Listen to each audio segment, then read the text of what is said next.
own private Kokomo, your every other daily dose of that island life where we can do whatever we want. I'm Ryan Meharry. No Dave Tooney again. He is on his way to Washington, D.C. He said he is, quote, determined to cough on that liberal president of ours, end quote. So I guess Godspeed, Dave. He's really agitated lately. I think quarantine's really gotten to him. But joining me in his stead is my dear friend, host of I'm Too Effing High, the wonderful James Mastraieni. Hi, James. How you doing? Hey, guys. How's it going? What's up, Ryan? Sorry Nothing. to hear about Dave Tooney, man. I'll tell you what, I've been really close friends with Dave Tooney for a long time, and to really see him, the changes over the course of the last couple of months and how he's embraced the far alt-right. It's been It's really, crazy. It's crazy yeah. how far right he's gone. I Yeah. love it. That's on Fantasy Flicks League. That was my bit essentially with McClendon. Was I would paint him to be super Alt-right. far right, all right, Yeah. super right wing, and now just picking up where I left off and substituting Tooney. You go from co-host to co-host, and then just accuse them of being. At some point, you start to wonder if maybe I'm projecting. Yeah, maybe you are projecting, dude. Maybe you're projecting, or if not projecting, at the very least, you're trying to lift yourself up in front of an audience so that Absolutely. everybody else hates the other person. Yeah, and so that they at least it makes me look more progressive. Yeah, When- exactly. yeah. Exactly.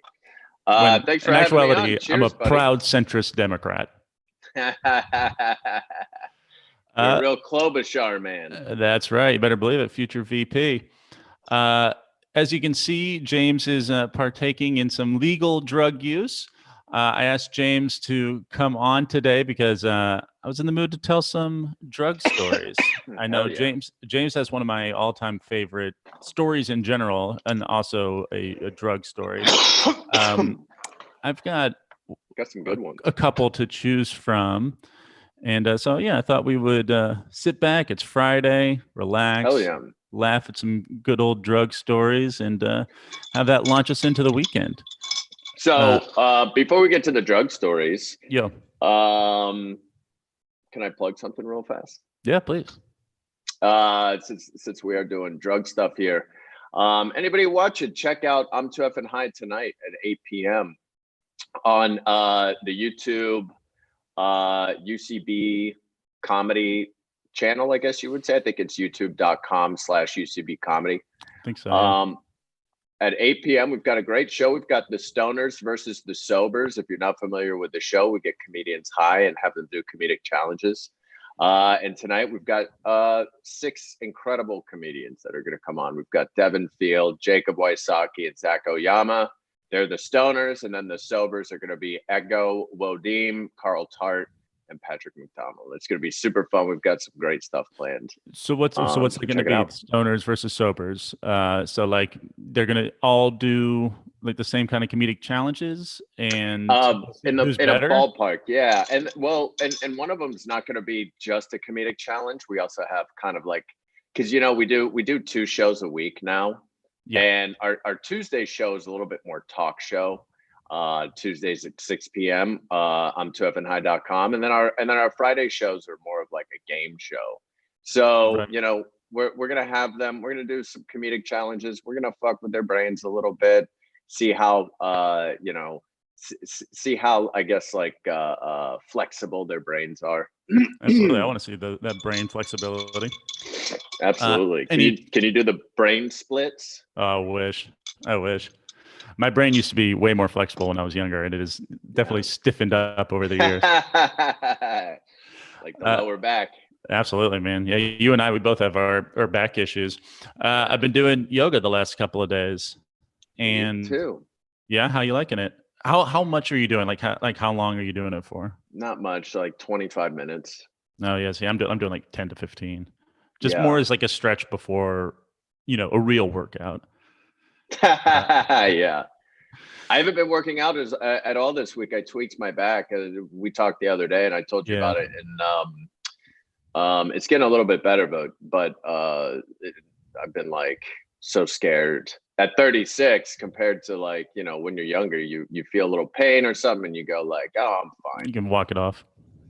Once you get a little older, any of our you learn. Any younger viewers watching this, you'll learn real quick. It'll happen to you. Listen to your body. Yep, for sure. It'll happen to you. Stretch. I didn't stretch forever. I just would go and work out and play basketball, do whatever, and never stretched. And that wasn't very bright. It's so boring. It sucks. Yeah. It sucks. It doesn't feel good. No. It doesn't feel good. It doesn't feel good. It doesn't make me come. Yeah. It doesn't like, get me high. It doesn't get me high. It's boring. Yeah. Does it hurt? Does like when my legs are so fucking tight. Like I once had a physical trainer tell me like, dude, you've got like the leg flexibility of a 70-year-old man. Yeah. Mine's my hips. I have very well, my lower back too, because I was in that car accident a few years ago, and yeah, I remember that. And they popped my what's that called? Herniated disc. The car accident got me one of those ones. And ever since, man, my hips and shit have not been the same. Really? Yeah. Man, that'll fuck you up. I haven't really sustained any injuries that have like plagued me over the years. I broke my elbow when I was a kid, and every so often I can feel like a little tightness. I can't do certain exercises. Oh yeah. And you know what? Every goddamn show, I forget to go into gallery view, and one of these days, it's on my mental checklist. You know, when I do each show, and I forget every single time. It's ridiculous. And what does it do for you? Gallery view? Yeah, versus when it's only two people versus speaker view. People prefer it. Got you. Okay. I kind of like speaker view. I feel like it's a little more intimate, like cinematic, dramatic. I don't know. Like it feels more. Looks better to me. It's like a close up. It looks more like a TV show. Yeah. But what are you gonna do? I give the people what they want. And apparently this is so important. They got to have gallery view. Oh my God. I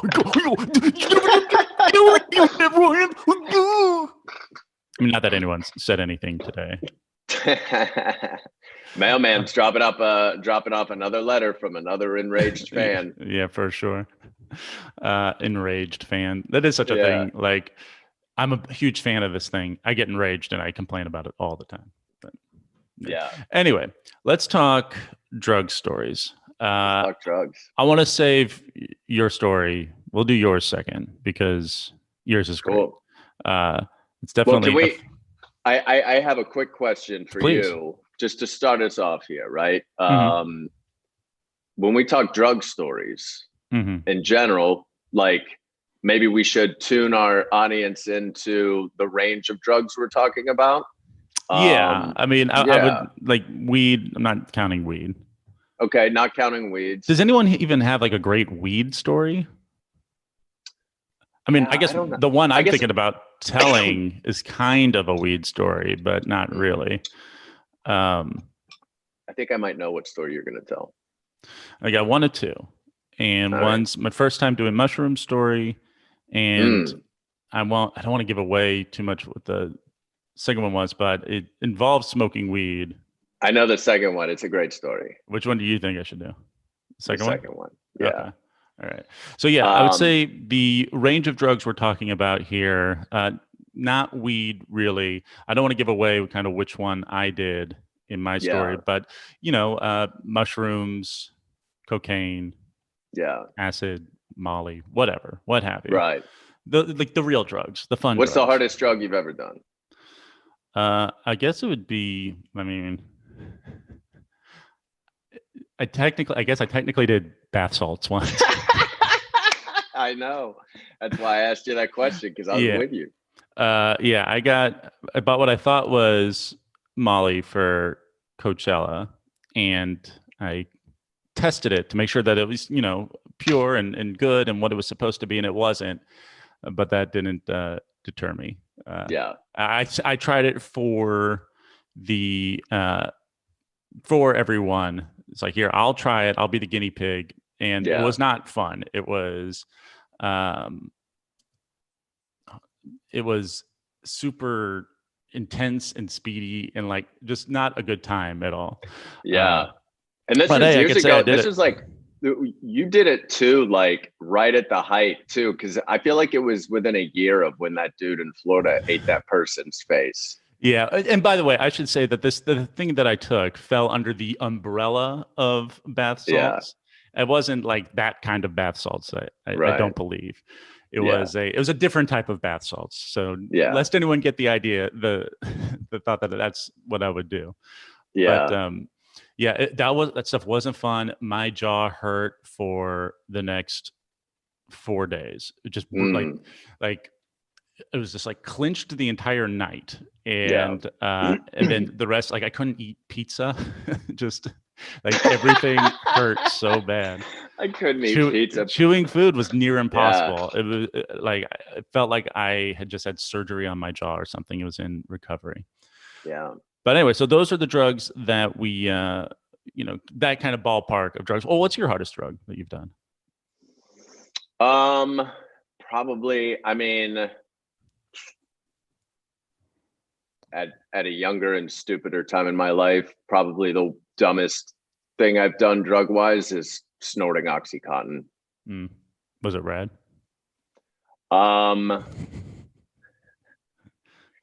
This is not good. I mean, yeah, it felt good. It was it's a fucking opiate. I mean, it's gonna feel good. It's a very, listeners, viewers, it's so stupid. Don't do opiates, man. Don't do it. Like, as somebody, not worth it. As somebody who likes to do drugs, I like chemicals. I like to read about them, experiment with them. I know a lot about them. Addiction runs in my family rampantly. So I'm playing with fire, I guess. But I know a lot about them. Don't fuck with opiates. Just don't do it. Yeah, for sure. Yeah. Yeah, definitely. That's like the one. Just like steer clear. Like, you never hear anything good. Like, it never is. No way. Like, your life gets so much better because you try that. It does not. Yeah. Yeah, for sure. For sure. One time in college, we were sitting around like a group of friends, and we were talking about, okay, what's everyone's like hardest drug? And everyone was like, well, I've only really just kind of done like mushrooms, weed for me. And we got around, and then there was this like freshman girl. It was like her first semester, just kind of mousy and quiet and petite. And she was like, well, I've done crack. And she was like, whoa. So I was just like, well, just the one time. I just tried it, and it wasn't very good. I didn't really like it. And it's like, oh, damn, okay. That's that's another one. I think I think I would. I'll pass. I think I'm okay. Yeah. What's a drug that you haven't done that you would do, or like even surprised that you haven't done? Acid. Same. Yeah. So I haven't done it. It's kind of surprising to me that I've never done it. I don't even think. Same. I've only been around somebody who's done it like a couple of times, and I've never even had it really offered to me. I feel like it's like, I might be wrong here, but like, I just never hear of anybody having it. Like, I feel like it's not around. Yeah. Yeah. I have no idea. Somebody's got to be doing it. You know what I mean? Like, but I don't know. I think if you want to do it, you got to really, go look for it. Yeah. And I don't know. I hear like good acid stories, but I feel like people just like mushrooms more, right? The way it was described to me, and maybe maybe this is different for other people, but the difference in the two that was described to me by somebody who has done both a lot was that mushrooms is like floating on a lazy river, and acid is like whitewater rapids. Yeah. Okay, that sounds. And that's like, it's like much more intense, which like to me is like both scary but also like little enticing. I don't know. Sure. I mean, I feel like my drug days are very much behind me, you know. Yeah. I mean, like maybe once or twice a year, like a New Year's and maybe like one concert sort of deal. Like totally. A twice a year kind of deal. But like I'll do Molly here and there, like, you know, that sort of thing. And mushrooms I try to do a few times a year, but Hillary in our chat just said #stop going. I'm like, oh, are we incriminating ourselves or something here? I'm not sure what that means. Stop going. Yeah, well, one of our catchphrases around here is "keep going," stemming from Drew's thing where he wrote a letter to Tony. Yeah, and stop going. Yeah, what? Yeah, Hillary, what should we stop going? Stop telling. Stop. Are we? I think Hillary is like a lawyer, knows the law pretty well. So. She's definitely she's been a very big help on helping us wrangle in segments that teetered on being illegal. And stop using. Okay, she wants us to stop using. Never did. I'm gonna party until I die. Right. I mean, responsibly. Oh, she says opioids. The rest is good. Okay. I got there it is. There it is. Stop using opioids. I don't use them. I've had them prescribed post like surgery or post like injuries, and it makes me just sick to my stomach, and doesn't really make me feel better. Yeah. After I hurt my back, they gave me and there was another time when I had a few years ago back, I had meningitis, like viral meningitis. Mm-hmm. I think you remember those days. It was funny. Yeah, when I collapsed at UCB before a show. And man, they were so willing to give me some like crazy shit, Percocets, Oxys. I was like, no. I think I'll be all right.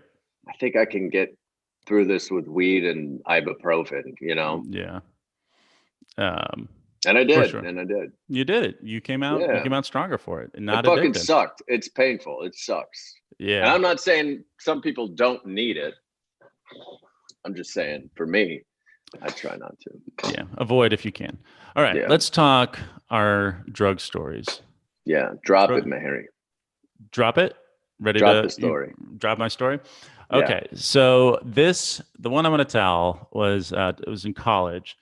And there was this party house that people would go to a lot. And on Wednesdays, they would have this big party called Weenie Wednesday. And the idea is everyone would drink wine and get super fucked up. And it was a big, big party. And this it invited a wide kind of crowd of people. Yeah. Some like how big? How big? I would say, I bet they would be up to about peak night, about like 60, 70 people. Okay. Yeah. So pretty, good amount of on a Wednesday. Yeah. Yeah.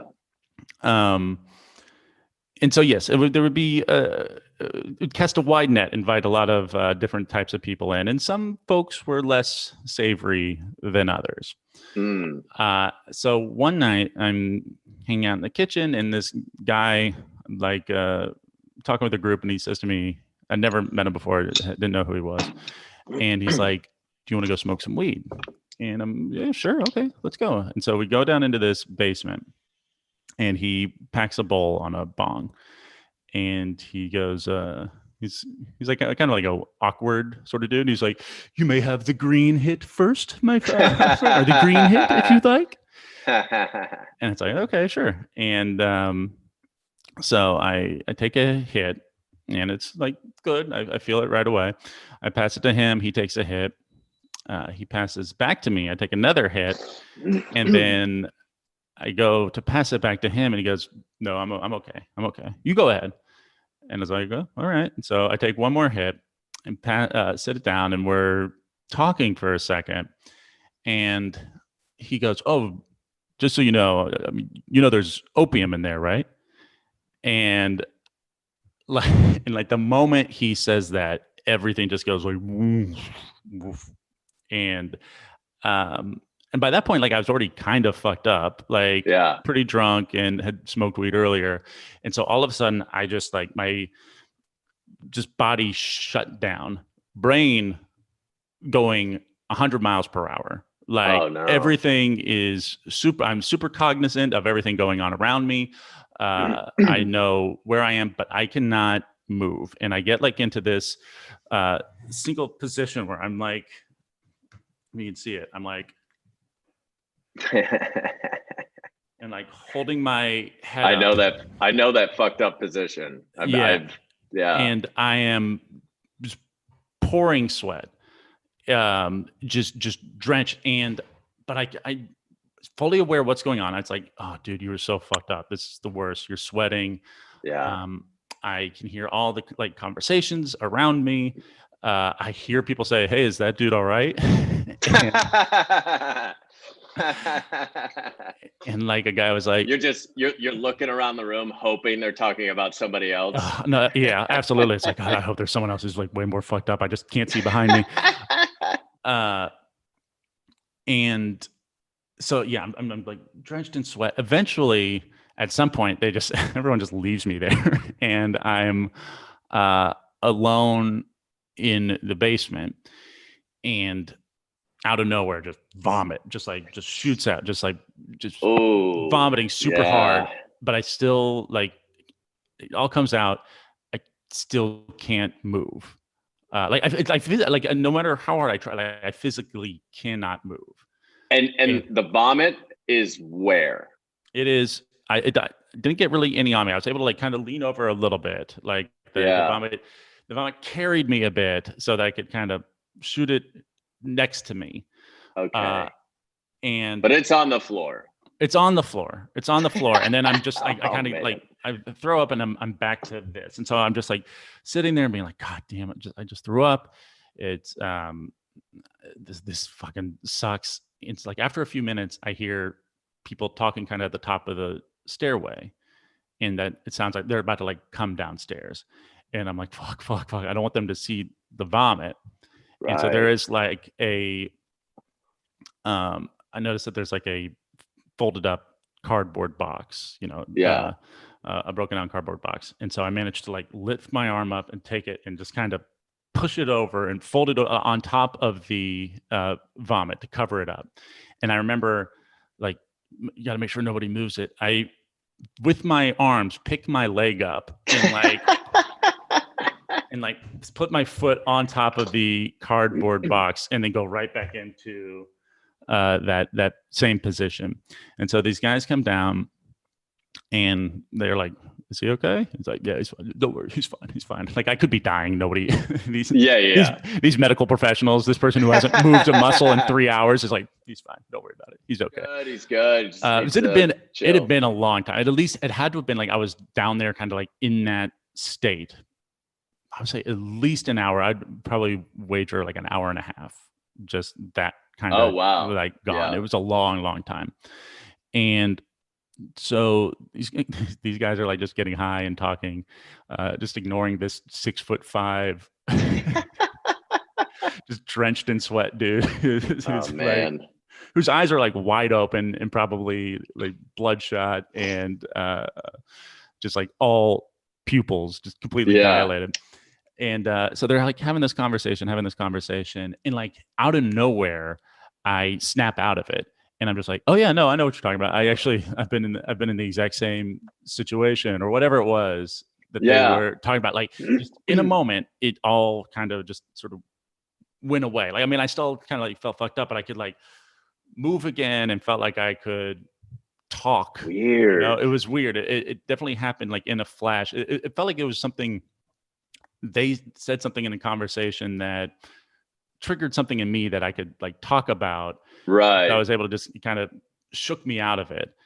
And do you think so like this is like 2 hours, right? Do you think roughly, like the opium had worn off at that point? I mean, I don't really know too much about it, like how it works and what it's like when it's coupled with other things.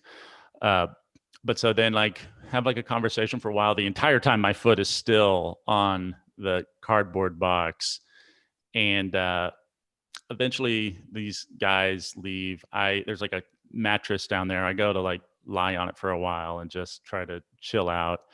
And then I just remembered this when I was thinking about, the story before we started today, like trying to remember some of the plot points. I was like, I never cleaned up that vomit. That was a shitty move on my part. I was like, I just got to get the fuck out of here. And yeah. It's I mean, at that point, it's not like you're necessarily, what are you going to do in this state? Like find a mop in a bucket, Yeah. I mean, how can you expect me to do that? So I just drove home. And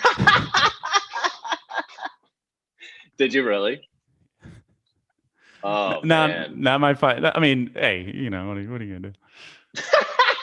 You didn't have Uber and Lyft back then. What do you expect from a guy? Not my finest hour. Not my finest hour.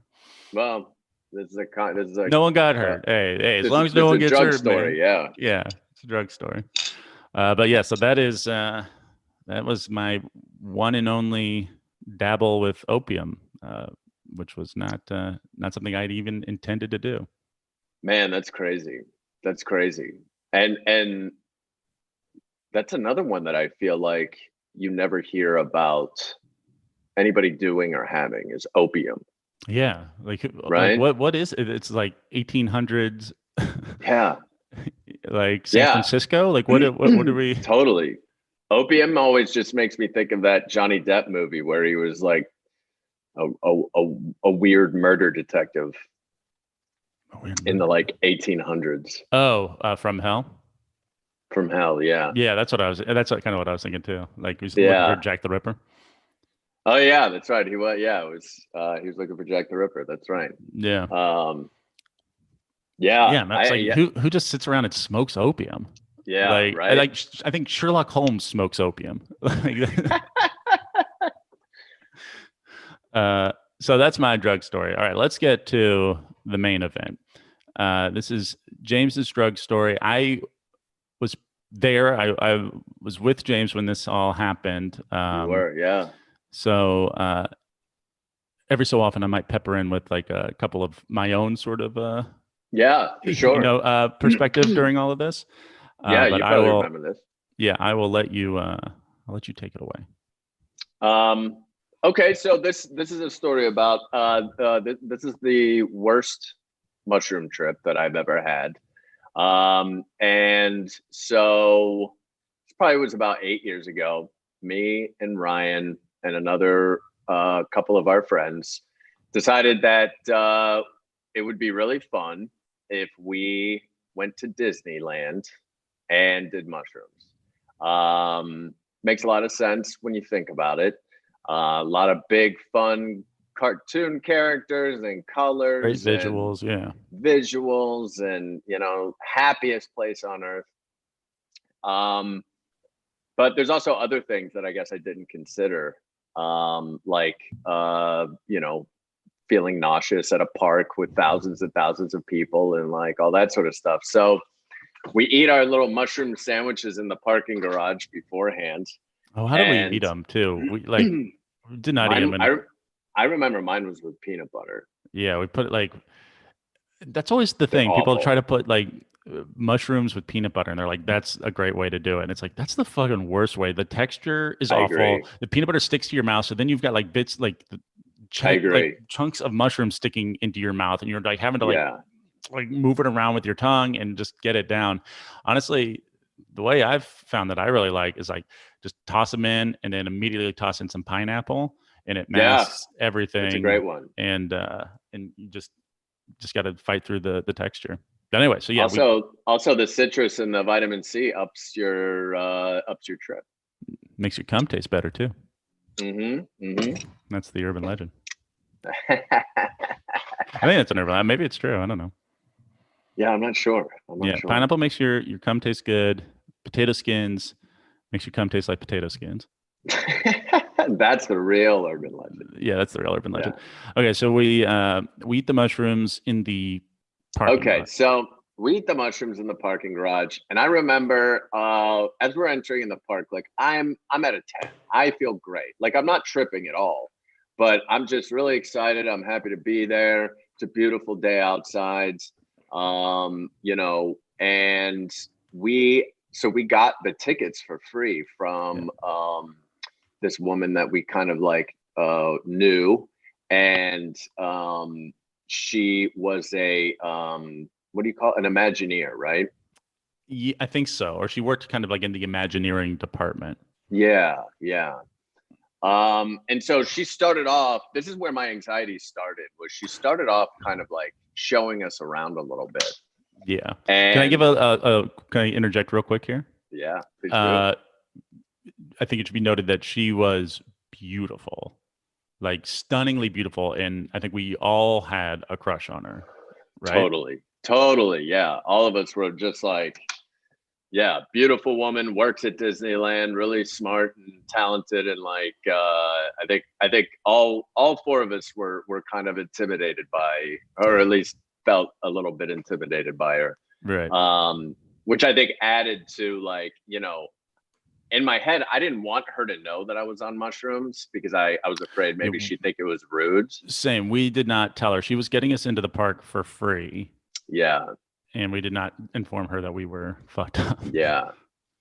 And so I really started to get anxious, probably like 45 minutes to an hour into it. I started to get really nauseous. And then I started to get like, you know, the fucking mushroom me type of stuff. And you and Jim were having a really good time, it seemed like. And that kind of got me in my head too. And I didn't want her to know that I was tripping. So I remember looking at you and just going like, hey man, I'm not feeling great. I'm going to go to the bathroom. I'll be back. And so you guys waited for me. And so first of all, I go to the bathroom and I go in to the handicap stall because it's the only one that's available at the time. And I sit on the toilet with my pants on, and because I just need to sit down. Yeah, for sure. Yeah. And I'm feeling so nauseous. I'm in my own personal hell right now. Yeah, in a Disneyland bathroom. In a Disneyland bathroom, the whole floor is swimming, just like breathing in and out, in and out. I wasn't ready for this, right? I was like, right. This is too intense. It was too soon. It was a lot going on. It was a lot going on. Because, again, this girl, so the plan was she was just going to kind of basically just walk us into the park, and then she's like, going to go. Totally. But she's like, oh, I'll hang with you guys for a little bit. And like that, I think that freaked me out. I think it sort of freaked everyone out because all of a sudden she was sort of like hanging. And so go ahead. So she was kind of there. And so everyone was trying to kind of keep it together a bit. Totally. And so for me, some events ended up leading to me getting more and more into a panic attack. You know, so like I threw up while I was in the bathroom because I was really, you know, it's just like peak nauseousness, but I made myself throw up. Yeah. And so I come out, I'm not feeling any better. And I'm immediately greeted by a father and like 4 sons, and they all look so happy. And I'm like in a bathroom stall. I just made myself puke. It's like 11 in the morning. Yeah, a Wednesday, like a regular weekday. We're fucked up on shrooms at Disneyland. Like exactly, adults I feel so mid to late shitty. 20s. Yeah, it's like, what the fuck am I doing with my life? Yeah, totally. And so I leave the bathroom and I go, and there's a bench right outside the men's room, and I just lie on the bench and I start calling people and begging them to come pick me up in Anaheim. I even remember, and I was so broke at the time, I even remember offering a friend $100 if they would drive down, $100 that I did not have. Sure. And come pick me up in Anaheim, and nobody was available. I was like on the verge of like just tears, like breaking down. I didn't want to be here. I wanted to like go home. And so then you and Jim and Joe, who was there with us as well, you guys were like, okay, let's just chill for a minute, right? So because I ran back into you guys were like, let's just chill for a minute. We chilled for a minute, and Jim was like, I think, thankfully, by the grace of God, the woman who got us in left. She left. Yeah, thankfully. I wonder if she was just like, these guys are being weird. I don't know what's going on. I'm gonna go. Like, yeah, she didn't hang with us for our. Yeah, I'm sure at some point it was we were unable to hide it. You know what I mean? Like, you can't hide once you're tripping that hard. Yeah, we fooled her. Our eyes are all dilated. But I was gonna say, when we were having this is how fucked up I was. Just to give the audience an idea here, like, we were having a conversation right before we went into this next bit, which we'll talk about in a second. But we were having a conversation, and you were talking about something you read on Facebook, and I was trying to listen. I was trying so hard to stay engaged, and I was like, okay, I just got to stay engaged with these guys. So I tried to add to the conversation, but I wasn't sure how. And I just went, yeah, Facebook. Yeah, I do Facebook. I do email. I text people. I just got on Twitter recently. And you guys both looked at me, and you guys were like, what? Yeah, we know. We're your friends. We know that you use email and that you text, and like, but that was just me trying to stay engaged. Yeah. Tribute, just like keeping your brain, participating. Because at this point, like, I'm no longer. You know how, like, in superhero movies, when like a superhero's sometimes their power like takes over, and like, it's almost like Phoenix, you know? Like Hulk. And like, yeah, they like black out. They don't know what's going on. I felt like that through this entire process. Like, sure, I felt like you saying that you were just trying to like swim your way back to normalcy, just like getting back to being regular. That's all I wanted. I wanted, but I couldn't because I was tripping my ass off. Right. So then our friend Jim suggests that we go check out this 3D show called Captain Neo with Michael Jackson. It's from the like 80s, and it was back for this like brief time at Disneyland. So I think it was right after he died, and so it was yeah. And so it was like, great, yeah, let's just go. We'll go in there. And so that was, and I'll say this, that was the worst fucking idea. Absolutely. Terrible idea. I had a terrible trip watching it. It sucked. It was like too dark and weird and like just not fun. It wasn't a fun vibe. From the very beginning of it, like, yeah, I was having a hard time. Same. And so we get into the theater, and it's a packed theater, right? And we are sitting directly in the center, like literally in the middle on both sides. There's like fucking 20 people on both sides of us. And we're sandwiched in the middle here. And I remember at the very beginning, like, trying to adjust to put my 3D glasses on and be able to look at the screen, but it hurt. So it like physically hurt. And the first time I threw my 3D glasses off. And Jim, who was sitting next to me, he was like, hey man, don't throw the glasses. And I was like, I'm sorry, man, they hurt so bad. And he was like, they hurt like your skin? And I was like, no, my eyes. And so I tried again, and I put them back on, and I'm like almost squinting, just like trying to watch this fucking thing. And you're right, it's like so weird and dark and trippy and scary. And like scary. It's bad vibes.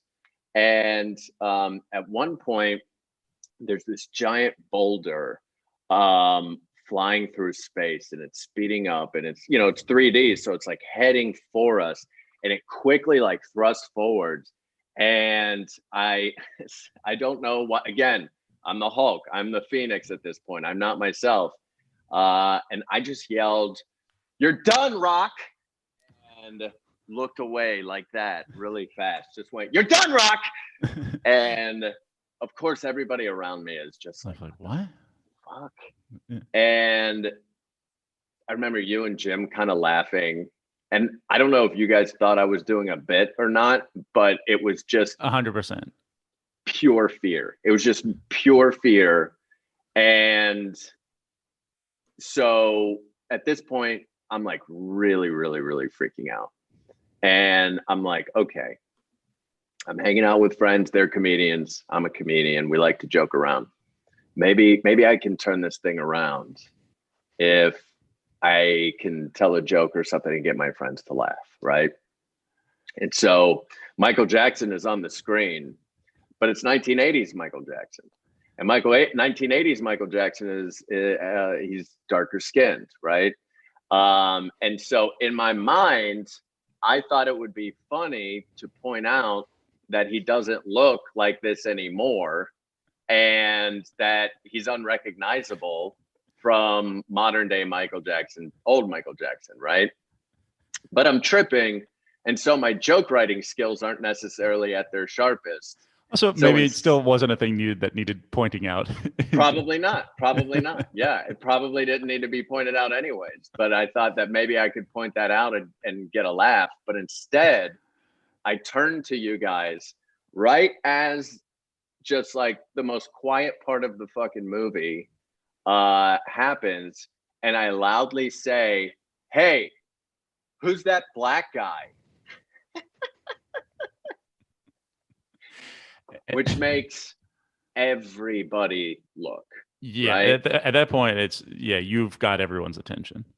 Everybody is paying attention to me, and it's the last thing I wanted.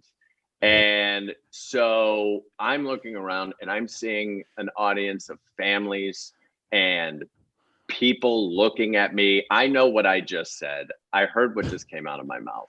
If we rewind for a second, you said like the last thing you wanted was everyone's attention, but you knew you were about to yell something out that was going to be funny. So you kind of wanted everyone's attention. Was the hope that you would? I wanted your attention. Right. And do you think just like the volume got away from you a bit? And 100%. Okay. Yeah. Like I just wanted to make my goal. My whole thing was like, because I felt disconnected to you guys in that trip. Sure. I felt like you guys were having a good trip and I was having a bad trip, and I was jealous and I wanted to like try to be on the good vibes with you guys. So I was like, oh, if I could just make them laugh, then I'll enter into their good trip, right? Yeah. So my goal wasn't to like make everybody laugh. My goal was just you guys. I just couldn't control my volume. And because I was this is the hardest I think I've ever tripped. Yeah. And definitely top 3. But so that happens. Everybody's looking at me and I'm like, I can't do this. I got to get the fuck out of here. So I stand up, and like I said, we're in the very center. There's people on both sides. I stand up and I start doing that, scoochy scooch thing that you do in front of people's knees at movie theaters or ball games. It's the fucking worst. Yeah. Just the whole like, pardon me, sorry, excuse me, that whole thing. Especially during a like 15-minute attraction. Like yeah, I know. Yeah. It's not exactly. It's not like there's an hour and a half left in this thing. It's you just got a little bit of time left. That's another thing we should let our audience know. This is not an hour-long movie. This is literally this is like 15-minute, like just 15, 20 minutes. Yeah, it's just like it's a Disney. It's an attraction essentially, a Disneyland attraction. Yeah. Yeah. And so I go over. I get to the end of the aisle, and I'm like, I gotta get the fuck out of here. I go over to one of the doors, and it's like all circular, right? And so I open the door, but all of the doors are on I guess like synchronized timer or something. Automated thing, yeah. Exactly. And they all fucking open one at a time. Like all around. So again, like I'm looking behind me, and the whole theater is just staring at me. So all of a sudden, it's just sunlight just coming into this dark theater. Exactly. And there's one person kind of, there's one silhouette person doing this. Yeah. And on the other side of it, right? Because like there was like a little bit of like sunlight the way that it was, but there was still this curtain. And I couldn't get through the black curtain. I couldn't find the opening.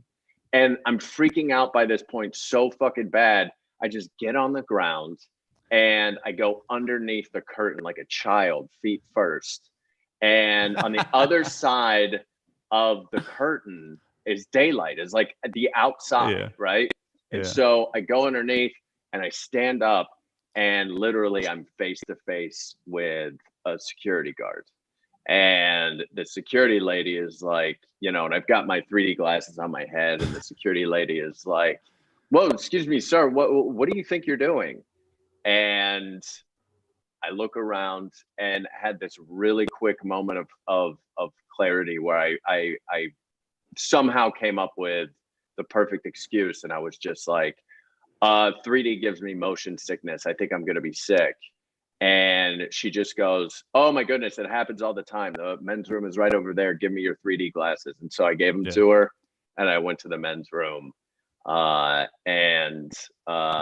I came out of the men's room, that's pretty much the end of the story. But there's a little bit of a victory in this. When I came out of the men's room, I ran into a candy cane marching band.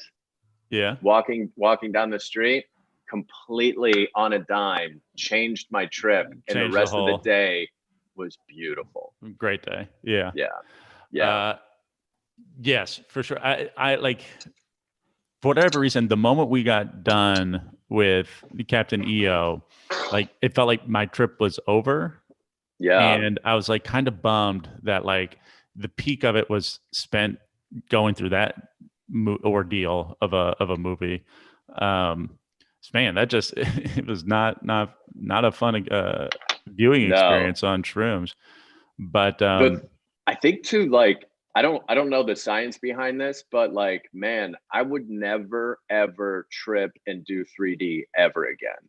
Sure. Yeah. It's like visual on top of visual. I don't know. Man, it legitimately like I remember it literally like made my eyes ache. Like it felt like my eyes were aching. Yeah.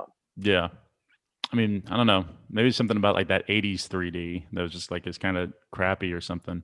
Yeah, maybe. No clue. Yeah. But yeah, I love that story so much. It's so funny. Yeah. The doors opening cracks me up. Just it's like so funny. Just like it's so funny. Getting unwittingly just trying to get yourself out and just digging yourself deeper and deeper. Exactly. Yep. And you're an innocent. You're an innocent. You haven't really. You're just. The whole time, all I was trying to do was like get back to normal, and every time I tried to get back to normal, it made things worse. Oh my God, I love it. It is so funny. It is so funny. Honestly, it makes me want to eat some shrooms and go to Disneyland again. I want to try it. I want to do it. Take two. I do remember like. Because I hadn't even peaked yet. I remember what ride I peaked on at Disneyland. It was Peter Pan. And when we were flying over like London and shit. Yeah. And that for me was totally worth everything else. Yeah. It was amazing. By that point, I like had come down quite a bit. And so I was like, I was kind of pouty. So I gotta go back and get mine. Experience it. Get mine. Well, thanks so much for coming on, James, and sharing this story. It is truly one of my all-time favorite stories. Thanks, buddy. Guys, tune in to I'm Too Effing High tonight at 6. Is that correct? 8 p.m. 8 p.m. tonight. Normally it's 6, but tonight we're on UCB's YouTube, so we're gonna be at 8. That's right. So that should be great. Go to the UCB Comedy YouTube page. I think it is youtube.com/UCB Comedy, but just look up UCB Comedy and you'll find it. Yeah. Awesome. Thanks so much, James. Guys, we will be back on Monday. Toonie will be back. He will hopefully have accomplished his goal of giving the president coronavirus, and he will be back here with us. Until then, keep going. Bye, guys. Bye, guys. Thanks.